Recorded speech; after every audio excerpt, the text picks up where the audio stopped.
How's everyone doing today? Welcome back to On the Ball. Welcome back to the second episode of Review the Prem, where me and Sim go head-to-head in predicting Premier League outcomes. If you don't know by now, the way the scoring works is 5 points for a completely correct scoreline, 1 point for a correct result, and the star man, once you pick that man, you can't pick them again for the rest of the season. 5 points for a goal, 2 points for an assist. The score leading up to game week 2 is 10-5 to Sim. So let's see how we got on this week. And it was Brighton against Manchester United. Sim went for 2-2. I went for 2-1 to Brighton. The score was 2-1 to Brighton, but it was very close to being 2-2. A Man United player just literally on the line in an offside position, stopping it from being a goal. The goal was deemed to be offside. Obviously, it went into the back of the net. Who was it? Xerxes. Yeah, Garnacho. So ball goes across the face of goal. Garnacho has a open goal to tap it into. Xerxes, for some reason, is following it in, kind of falls over. Garnacho puts it into the empty net, but just before it goes over the line, it touched Xerxes' foot and he was offside. So gutting for Man United on that occasion. But having watched part of the game, Brighton definitely seemed to deserve a victory, and they were the ones creating the chances. Milner had shots clear off the line. They were the ones making the running, albeit Man United definitely had chances of their own. But I think Brighton will feel like they deserved the win. But Man United will feel gutted they didn't get anything out of the game after that moment, because I think at that moment they had made it 1-1 and they had a bit of momentum in that second half. And when they got that goal, it seemed like they were taking advantage of that momentum, but it got ruled out. And then Brighton went and scored a stoppage time winner for João Pedro. And that's, 2 wins out of 2 now for Fabian Hertzler. I mean, Brighton do have a tendency to have a really good August, I think, and September. And over the last few seasons, they start very fast. But I can't deny this Brighton project looks very exciting, doesn't it? It does look very exciting. They've spent a hell of a lot of money this summer. Just signed another player, Matt O'Reilly, for 30 million. Yeah, a lot of people wanted him at Spurs. But Danny Welbeck started the season on fire. Karu Matoma, I think, as well, has started the season on fire. And someone who's gone a bit under the radar, Simon Adingra. He comes on in the 90th minutes and grabs an assist to get a 2-1 win. And João Pedro puts it in the back of the net. But this Brighton team is looking very exciting.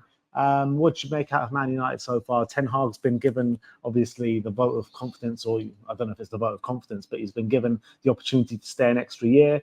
How do you think they've started the season? Jury's definitely out for me at the moment. I know against Fulham, they got the win and they probably, in terms of the chance they had, they probably deserved it. But Fulham could have easily gotten win back in that game of the counter-attacks they had.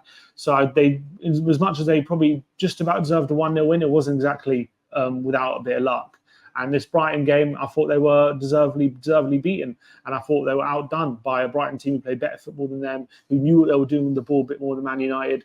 And Man United don't look totally that different from last season just yet to me. And they've still got a lot to do, in my opinion. But they do have players coming into the team who haven't come in yet. So I guess we'll reserve judgment when the new signings come in. But I'm not seeing a massive improvement yet. The thing is, though, with United, what I'm seeing is the difference is I feel like their chance creation and they're getting a lot more chances on goal. I think against Fulham, they missed a couple of real gilt-edged chances where it could have been a more comfortable scoreline.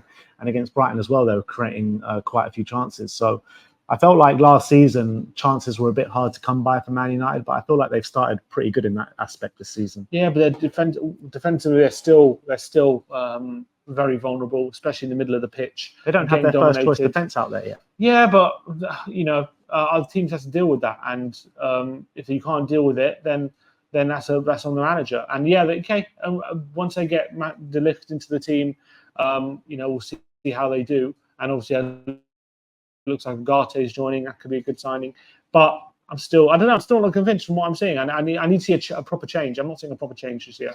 All right, next up is West Ham against Palace. So it's 10-0. 10-0 now. Selhurst Park. It finished 2-0 to West Ham in an impressive result for them. I went for 2-1 to West Ham. Sim went for 1-1 in this game. So I grab a point. I go into the lead. Come on, guys. And I didn't see much of this game, but it is quite impressive for West Ham to go away to Selhurst Park, grab a 2-0 win. Bowen and Souček on the score sheet, both in the second half. It looked like, if you're looking at stats, it looked like a very even game. Even. I think especially from what I see I was only really saw Matchday highlights. From what I saw in the first half, Palace definitely were the one in the ascendancy. Eze had a few really good openings. He hit the bar with a really good shot from 25 yards as well. And he was buzzing around. They just couldn't open the scoring. And West Ham, they've got some threats going their way. And if you can't take advantage of some of the chances, they do have this tendency. I mean, I guess under Lopetegui is, they're a different manager, so you can't make sweeping judgments, but they definitely had this resoluteness about them. And then once Souček gave them the lead, it looked like it was only really going to be one winner. It didn't like that Palace getting back into the game. And it's a disappointing start for Palace, 2 defeats on the trot after at the beginning of the season after how they ended last season. Yes, they've lost to Elise, but they have brought in Sarr, they've brought in Kamada. So they probably would have expected more than 0 points after Brentford away and great so far in the start. After Brentford away and West Ham at home, you probably expected more than 0 points. So it's a bit disappointing. Glasner's called for patience, but a great first win for Lopetegui and West Ham. And for them, hopefully that gets them up and running. That's how they'll feel. Yeah, and he really is biding his time to win these new signings in Lopetegui. Wan-Bissaka came on, Fulkrug came on, Todibo came on, Somerville didn't even come on during the game. And you've got players like Edson Alvarez even on the bench for West Ham at the moment. So I still think it's very peculiar with the lineups that he is, deploying at the moment. Yeah, maybe he feels like they got to own their place in the team. But once these new signings get bedded in, they're going to be a lot stronger. But great win. They still won. Yeah, they did win. Next up is Fulham against Leicester. It finished 2-1 to Fulham. Both of us have gone for 2-0 to Fulham. So we both grab a point on this one, which makes it 12-11. Going into this. And Fulham won the game. We fully expected Fulham to win the game. And I think it was a pretty resounding victory in terms of the stats. Yeah, from what I can see, Leicester very much scored against the run of play. Obviously, Smith Rowe opened his account for Fulham with a really impressive goal, I felt. Good use of pace after Traore plays him in a great finish, showing, why he broke into the Arsenal team a few years ago and why he was such an exciting player. And it was a great goal he scored. Leicester, I thought, got back in the game against run of play with Wout Faust with a header from a corner, which was checked by VAR. In fact, it was initially given offside, but VAR overturned it. And then Fulham end up getting the winner through Iwobi in the second half, deservedly so. And Leicester, albeit they had a good 10-minute spell against Spurs, I haven't been that impressed with them first 2 games. Probably lucky to have a point in those 2 games. I agree with that. Next up is Man City against Ipswich. Finished 4-1. Both of us went for 4-0. Ipswich took the lead, didn't they? Quite surprisingly. Sammy Smodic's on his debut. And I was quite impressed that they'd got him with the season that he just had for Blackburn, scoring bucket loads of goals, whether he'd be in the 9 or the 10. He played in both positions.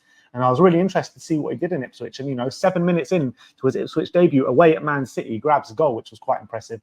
But within 16 minutes, it was 3-1 to Man City. And it did finish 4-1. The game was just one-way traffic for literally the 90% of the game. Man City absolutely dominated it.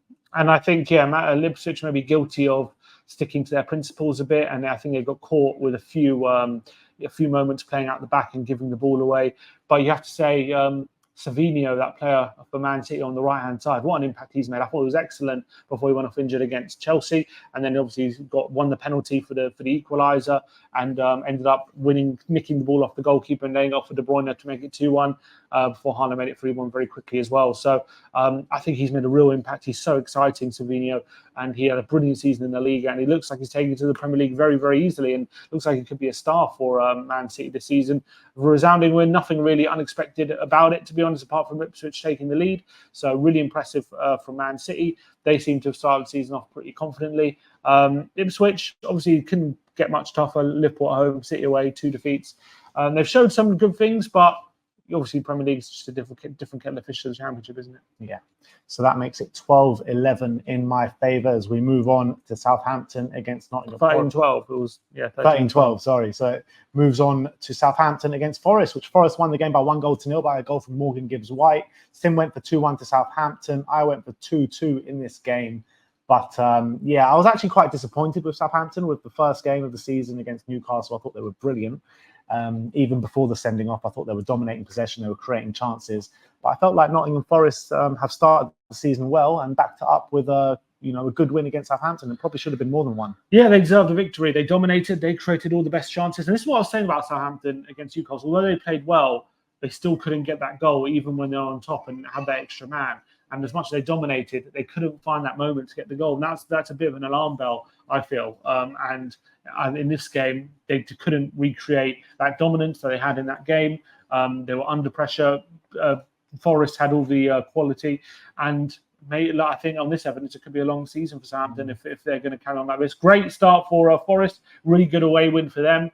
Takes a a bit of pressure off Nuno, who maybe coming into the season. Obviously, he did keep them up, but I think the jury was still out on him at the end of last season. So a really good start. They do have some good players, and they've got people like only coming off the bench. So they've got some good depth up front, which I'm really liking. So fair play to him.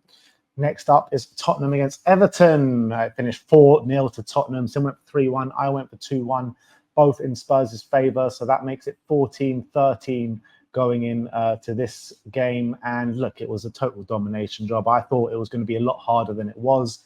I think Everton were, reaping a lot of injuries that they had on the day. And I think they just weren't at the races. And I think Spurs were brilliant and completely dominated it from start to finish. Yeah, and it's just what the doctor ordered for Tottenham after a really disappointing result against Leicester, the 1-1 draw. We didn't put our chances away. And this time we didn't make that mistake. Ruthless in front of goal. Obviously, Basuma opened the scoring with an absolute banger from the edge of the area. And Tottenham just did not let up throughout the whole game. And yes, there was, I think, from set pieces, there was a bit of trouble they had. But apart from that, Everton literally barely threatened. They barely got into the Tottenham half. Tottenham completely dominated. And look, I don't know if you saw the scenes after the game at the train station with the Everton fans and the Everton players. Everton fans were not happy. And this is what I was saying, that I feel like there's a bit of discontent there seeping. And there was a bit of toxicity after that moment. Obviously, they started the season with 3-0 and 4-0 back-to-back droppings. So I don't think he's under pressure yet, Deitch, but I think there are things seeping there that he will need to get results to rectify. All right, 14-13 as we go on to the Sunday games. We start off with Bournemouth against Newcastle, which finished 1-1. Sim went for a 2-1. 2-2. Sorry, Sim went for 2-2. I went for 2-1 win to Newcastle. And I really thought that win with 10 men will really galvanise Newcastle, but they really haven't started the season well in terms of a performance perspective. Bournemouth, on the other hand, I thought were really good, probably should have won the game, and it was just a late goal that Newcastle scored that pulled them back into it. And I felt like Bournemouth should have at least been at the 2-up before they got that goal. And they were very lucky, Newcastle, because that goal at the end was a goal that Utara scored. Utara scores a winner in the 90th minute. It comes off his shoulder. The referee actually gives the goal, and VAR decides to intervene and rule it out when there's completely not conclusive. So basically armpit height, which it goes to. And from what I can see, that's where it hit. So I don't know what the VAR is thinking, ruling that goal out. I think Bournemouth completely robbed in that moment. And also they played really well, so they deserve a victory. And as well, Joel Linton should have been sent off. I could not believe VAR did not intervene. He clotheslines the goalkeeper, puts his arm around his throat, drags him down. Yes, he's stopping a counter-attack. And we have seen players in the past block the goalkeeper to stop and they take the yellow card. But that was a completely different incident. It was violent conduct, should have been sent off. Newcastle should have been down to 10 men. So I feel like I can understand Iraola was very frustrated after the game. I completely get it because I think Bournemouth were robbed of 3 points. And is there a point? I mean, obviously, it's only 2 games and Newcastle have taken 4 points, but they haven't started convincingly in terms of their performances. And I really thought last season, obviously, they had a lot of injuries. Yeah. They got all those players back now. I thought they were really going to start the season energetically. No European football. They're going to put everything to the season. Haven't quite seen that yet from Newcastle. Bit of a worry. And also, haven't made too many signings this window. I think they signed a backup keeper from Forest. Who else? I can't remember too many other signings. So, it's got to be a bit of a concern. Look, they do have a good squad. But I'm looking at their team. You've got Isaac, you've got Gordon, who are obviously great players, and Bruno Guimaraes. But I'm looking at their team they need some improvement, surely. If they're going to go again. They brought in Lloyd Kelly as well, didn't they? Lloyd Kelly on a free. Decent signing, but don't think it changes too much for them. Just a bit of depth in the back line. From a performance standpoint, I'd be a bit worried if I was a Newcastle fan. No need to put the alarm bells just yet, but I would be a bit concerned that they started the season so slowly. They just don't look. Pep said at the beginning of the season, he said he reckons we're going to see the Newcastle from 2 seasons ago this season, but we haven't seen that yet. We haven't seen it yet, but you know what? They got Tottenham at home next. Yeah, and we all know how that's a perfect opportunity to get their season back on track. But having said that, look, they haven't lost. They've dug deep in both games and got results. So you've got to give them credit for that. But Bournemouth, got the great win. They won in the first game, didn't they, of the season? I can't remember who against. Away from home, I think they won. They drew. They drew Forest, and they drew. Okay, so decent, not too bad. Just 2 draws. Earlier, Evan also made his debut. Was unlucky not to get on the score sheet. He looked bright. So I think Bournemouth reinforced the squad really well after Solanke's departure, and they're looking bright. So I'm excited what they're going to do. Yeah, next up, Chelsea away at Wolves. I went for 2-1 to Wolves. You went for 1-0 to Wolves. It did finish at 6-2 to Chelsea with a Madueke hat-trick on the day, and I think a hat-trick of Cole Palmer assists as well, and he got on the score sheet. I thought Wolves actually started the game really well, and they were competing in all areas of the pitch. But, I mean, Chelsea, once they got their foot on the gas, you just couldn't stop them. They were brilliant, actually. Yeah, now second half they were electric on the counter, completely killed Wolves. They found a weakness clearly on that left hand side. Where I mean, I know where Aït-Nouri is, but he was just left completely exposed, and they just ruthlessly went down that side time and time again. I did feel like it was one of those days for Chelsea where everything they shot did go in, especially in that second half. If you look at the XG, it actually wasn't that high. Like, actually, Wolves out XG'd them in a weird way. So I think Wolves definitely had more of the game than the scoreline suggests at times. But I feel like as soon as Chelsea got on that 2-goal lead, it was game over, and they just completely smashed them on the counter.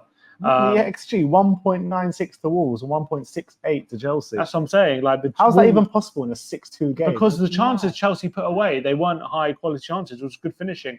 I think a few of them were Madueke through the legs of Sarr on his right foot. Look, fair play on Madueke.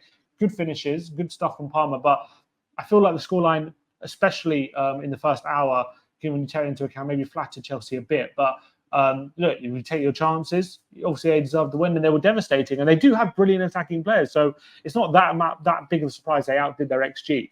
But to that extent was maybe, I don't know. Look, we'll see if it's sustainable or not, if they can do that. Obviously, João Felix came on, scored a brilliant goal as well. And look, Nkunku didn't even contribute in this game. Mudryk didn't contribute in this game. So they do have serious depth in that attacking line. Neto came on, got an assist as well. It helps when you've got like 500 players on your roster. 100%. But look, a part of me feels like this was kind of, I wouldn't say a one-off, but it was just one of those games where like everything goes in. Time will tell, won't it? Like, I don't know if it was a one-off or not, but it was definitely an impressive display of their attacking talent up front. They clearly showed they've still got those vulnerabilities in the defensive line, because Wolves had a lot of chances. They scored 2 of them, could have scored more as well. But a brilliant win for Chelsea, and that really gets their season up and running under Maresca. So, and a brilliant hat-trick from Madueke on the day. The thing is with Chelsea as well, they've got a good run of fixtures now. They've actually got a favourable run of fixtures now. So if they can, build a head of steam and get some confidence and get some continuity going, you never know what can happen this season. I've just realised maybe it's not an accident, but we did gloss over Arsenal. Oh, Arsenal? Yeah, which was Saturday night. We don't need to talk about that, do we? I got a point. We'll cover on Arsenal in the last game, but Liverpool-Brentford finished 2-0. So I think it's still 14-all, I think, at this point. Because you got a point, and then I got a point for Newcastle-Bournemouth. So we got a point back there. We might have to do a few VAR checks at the end of the episode, see what the score is. But trusty Sammy will do all the graphics and do all the nice things for you. So anyway, they finished 2-1. Liverpool-Brentford. Finished 2-0. Sim went 2-1. I went 3-1. And I think an impressive display from Liverpool. I thought it was domination for the majority of the game. Really good attacking football on show. The amount of passes apparently Liverpool did was like record-breaking. So Arne Slot's had a really good start to life at Liverpool. Yeah, settling in good. Obviously, the fixtures have been fairly kind. Ipswich away, Brentford at home, albeit you could say the same about Spurs when we dropped points, but really good start to life for Arne Slot. I thought the attacking play looked really creative, and I think they're getting Trent so involved in the attacking play. He's looking great. I thought he had another brilliant game.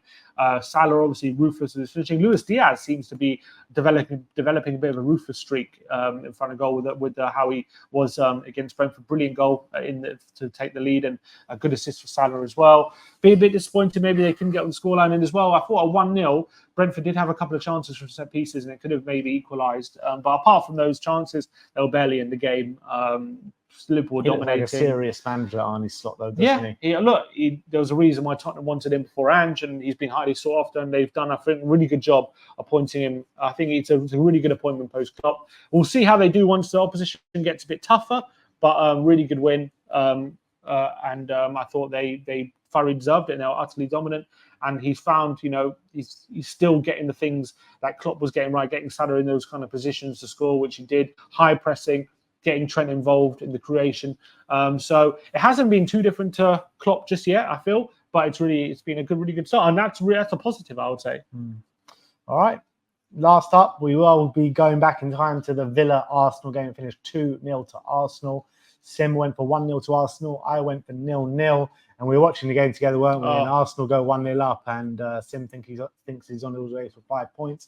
But I thought Villa were really unlucky in this game. The amount of chances that they missed. Ollie Watkins just hasn't picked up where he was left off from last season. He looks a bit leggy. He doesn't look as confident as he did last season. I think he needs a goal just to get him going, to be fair. And he's missed a few gilt-edged chances in this game. And, Arsenal, if you don't punish Arsenal, they're going to punish you. And that's exactly what happened. I was actually really disappointed in Arsenal for the first, 70. When did they score? They opened the score in 70th, 67th minute. Yeah, right. Fairly late on. I thought literally up until the 67th minute, it was all Villa pretty much. Villa were the ones looking like they almost like scored. But Arsenal barely created anything in terms of good quality chances. Rodgers was running rings around. Oh, my God. He was phenomenal. I was so impressed with Rodgers. I always thought he was a good player. But when I saw him in this game, that really changed my opinion into thinking, actually, he might be more than just good. He might be, amazing. Because the way he was turning past people like Partey and Rice, they weren't even there, I was absolutely blown away. He was incredible. And if he's going to be doing that on a week in, week out, weekly basis, they've got a serious player on their hands, Aston Villa. And obviously, he had a really good second half of the season when he first came last season. But if he's going to be in that kind of form every week, I mean, what a player he is, because he was doing things against Arsenal. They just couldn't handle him. They just couldn't contain him. And he was absolutely phenomenal. Watkins will definitely be having a sleepless night about the chances, because there was 2 absolute sitters. The first one, I think Rodgers robs it off Gabriel high up the pitch, lays it on a plate for Watkins, literally around the penalty spot, only rare to beat, and he just completely gets it wrong, skews it wide. Would be really disappointed with that. And then the other one, Onana has a shot, deflects off the bar, falls really kindly for Watkins, literally on the edge of the 60-yard box. All he has to do is head it into the empty net. He just puts it a tiny bit too close to Ray. To be fair to Ray, it's a world-class save, gets up and reacts really quickly. But Watkins shouldn't have given him a chance. He shouldn't have allowed him the opportunity to make the save. And look, to be fair to Ray, gets up and makes a brilliant save. I remember when that chance doesn't go in, I was saying Arsenal clearly winning this, because if you miss those kind of chances, you're bound to get punished. It's exactly what happened. Trossard comes on, and they did take Watkins off as well. And I thought actually those subs worked against Emery. I thought the subs, because he brought on Duran and Ramsey, took off Watkins, and he took off can't remember who else he took off, whether he took off someone else as well. And Tielemans, I think it was. Might have been Tielemans, but I thought that worked against Villa, because they lost control of the game after those subs. What a bad mistake by Martinez as well. Yeah, for Partey's goal. Straight through his hands. Yeah. What are you doing? So, look, good win for Arsenal away from home. It's the kind of luck you need if you're challenging for a title. You know what I mean? Like when there's those kind of games where obviously, look, if you will take a win at Villa every day of the week. They haven't looked totally convincing Arsenal yet. Not just yet. Not just yet, I would say. I agree with that. But they've got 2 wins, 2 clean sheets as well. So I would argue they've started the season strongly. If you watch the game, you definitely feel like Villa and Wolves had a much more of the game that you'd expect them to have against a team of Arsenal's quality, but they have got the wins. So, when you win when you're playing badly, it's a sign of champions. That's what they say. So, good win for Arsenal. So I'm not sure if the score is 15-14 or 15-all going into the last one. We'll have to wait and see what the magic number says. I think I'm not right-hand corner. We'll see. But that is your Predict the Prem. Let me know your thoughts of the weekend Premier League action in the comment section below. We'll be back for Thursday. Starman. For another, that's a good point, actually. I had Adam Armstrong, who did absolutely zilch for Southampton. And Sim had Jeremy Doku, who had absolutely zilch. He set up so many chances, but none of them were he set up, they put in. So I got nothing. So Starman doesn't change any of the points. So, we'll see you all very soon. Like, subscribe, and comment. See you next time, guys.